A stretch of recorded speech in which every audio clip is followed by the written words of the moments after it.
What's up everybody, it is I, here Voyager, and welcome to my Voyager team building guide. Are you a Silph Arena veteran that has reached a certain point where you feel like there's no way to get better? Maybe you're a more casual PvPer and you're sick and tired of all these Silph Arena veterans calling you a casual and hence want to flex some of your skill in the Silph Arena tournaments. Are you someone who wants to get better at the Voyager Cup, who wants to get better at Silph Arena Cups, who wants to get to Elite Trainer, who wants to be on the top 100 of the world, but you just don't know, you don't understand how to objectively improve as a PvPer?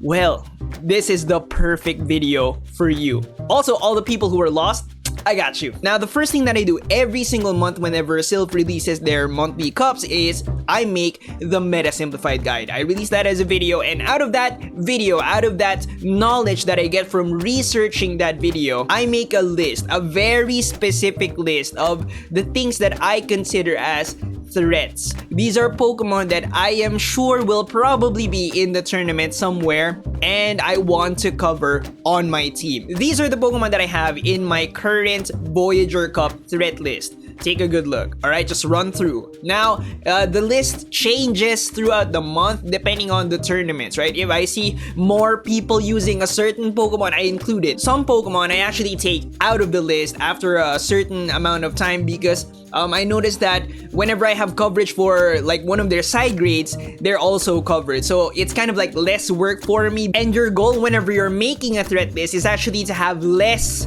Pokemon on the threat list. You want to have an accurate snapshot of the entire meta with less Pokemon on the threat list. The reason why you want to have less Pokemon is it's less work for you. You will be doing this multiple times to improve your team, so you want to have less. Now, I included my own threat list in the pinned comment down below. You can just copy paste if you like that. Currently, I think it's pretty solid. Just a word of caution, you would definitely want to adapt with the times. If Niantic puts out an update releasing Stunfisk, don't know how to pronounce that Pokemon yet.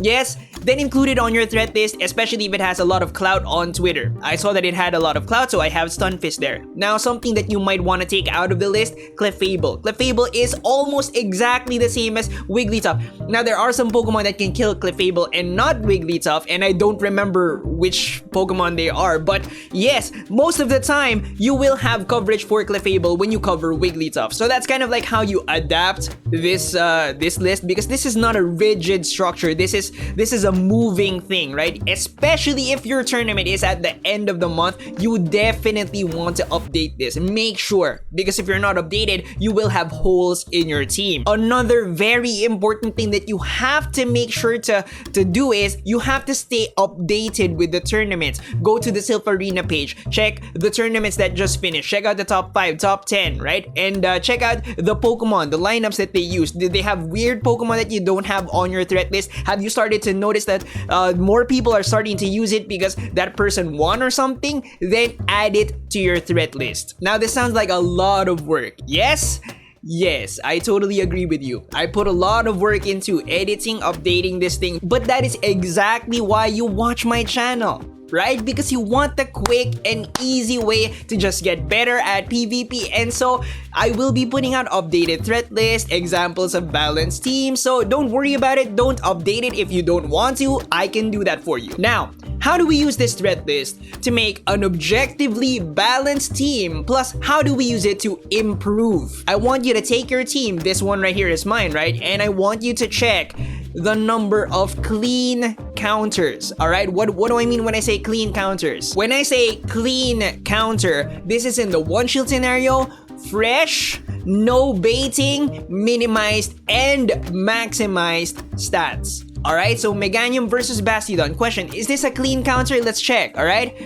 straight earthquake, Meganium can kill Bastiodon. Oh, it looks like a clean counter. It looks like a nice clean counter. If you maximize the stats, Bastiodon actually kills Meganium. So it is not a clean counter. So what you want to do is you want to put the number of clean counters that you have per Pokemon on this threat list on your team. Alright, so example. Now this right here is my team's coverage. You can take a look, right? I have the number of counters, clean counters, plus the clean counter, okay? The names, okay?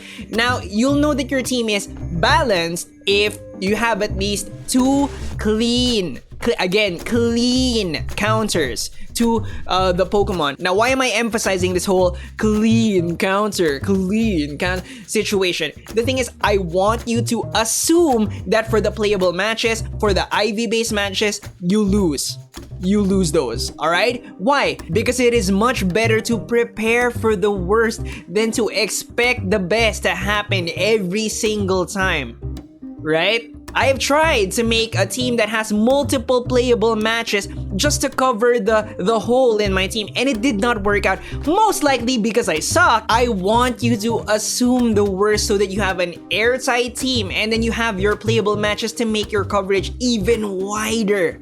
Alright? You want that airtight team. You want, when your opponent is looking at your team, he just goes like, and then dies. Okay, no, not really. Oh my god, that's bad. Now you'll see that my team is mostly balanced, right? But you'll see that there's an asterisk on Defense Deoxys. Alolan Marowak was my only clean counter to Defense Deoxys. That is because Meganium loses to Defense Deoxys with Psycho Boost. With Thunderbolt, no chance, right? But with Psycho Boost, there's a chance for it to kill Meganium. But the thing is, I know this trick where you just don't block the first Psycho Boost, or like don't block the first charge attack and then block the second charge attack, and that makes it a win. So my team is balanced, alright?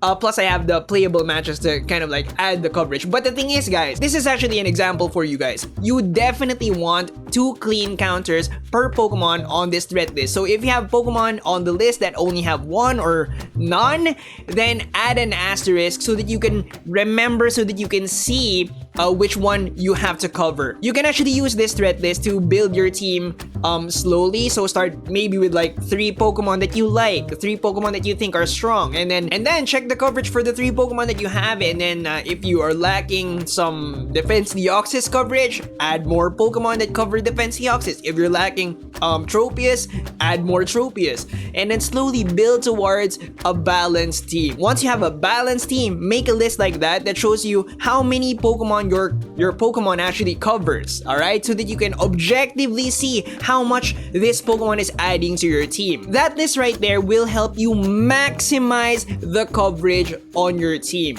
alright? You can see which Pokemon aren't really adding a lot, so you can look for side grades that maybe will add more to your team, right? Increase the thickness of the coverage of your team so that your opponents are just dumbfounded when they look at your team. As you can see, the one that covers the most on my team is Noctowl, and yeah, it's a really good Pokemon for the cup. And the Pokemon that covers the least amount is Toxicroak. But the thing is, guys, Toxicroak, you'll see on Registeel here, is one of the 2 important counters, the 2 clean counters for Registeel. So if I want to get rid of Toxicroak, swap it out for something with thicker coverage, I'll have to look for something that covers the same 5 Pokemon that Toxicroak covers, plus maybe more, right? In the same generation, which is actually pretty difficult. So yeah, that's kind of like what I came up with. But now you have a process, you have a method of increasing your team's coverage, improving your team objectively, right? No feelings here, just getting better at PvP. But the last thing I want you to do is I want you to test your team. Get a feel for your Pokemon. Once it's balanced, once it's maxed out, get that feel for your Pokemon. You definitely want to do this because some Pokemon you might not even like. Example, I recommend Heracross on a lot of the balanced and maximized teams that I have for my Patreons, and a lot of them don't like it because it has to get double back-to-back close combats to kill certain Pokemon, so they don't like depending on that. So, you know, it's a feel type of situation. Another thing you want to assess while you're playing is how rigid your team is.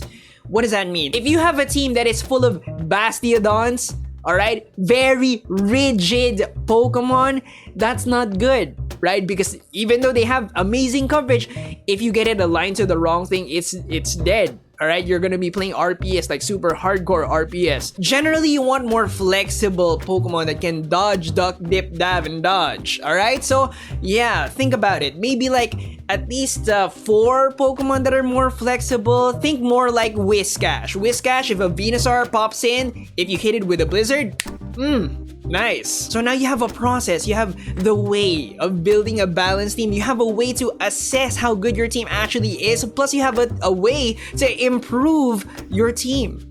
Okay, pretty good. Check out the pinned comment down below. This team is gonna be there, plus the threat list, clean, plus all of this stuff. So yeah, thank you so much for watching. I hope you guys enjoyed. I hope you learned something. Remember to leave a like. Check out my Patreon, alright?